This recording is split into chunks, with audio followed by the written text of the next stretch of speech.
High, আমি বর্ষা। তো চলে এসেছি একটা ছোট্ট মিনি ব্লগ নিয়ে। আজকে দিনটা ছিল সোমবার। তো আজকে আমরা চলে এসেছি আমাদের স্যারের মেয়ের অন্নপ্রাশনের বাড়িতে। এখানে আমরা সবাই মিলে কি করলাম না করলাম ছোট্ট একটা মিনি ব্লগের সাহায্যে তোমাদের দেখানোর চেষ্টা করছি। প্রথমে আমরা গিয়ে ছবি তোলা এবং গিফট দেওয়ার কাজ শেষ করে চলে গিয়ে খাওয়ার মেনুতে প্রথমেই ছিল ফ্রাইড রাইস, বাটার পনির। ওফ, যা টেস্ট ছিল, একদম মাখন সেই লেভেল।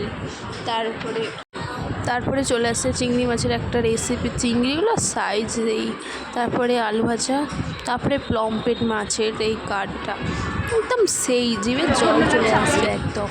তারপরে কাতলা মাছের তরকারি, তারও আগে একটা কী ছিল ভুলে গেছি, পায়েস, পাঁপড়, মিষ্টি 2 রকমের, আর শেষে একটা না বললেও হয় একটা ice cream. Thank you for watching, tata.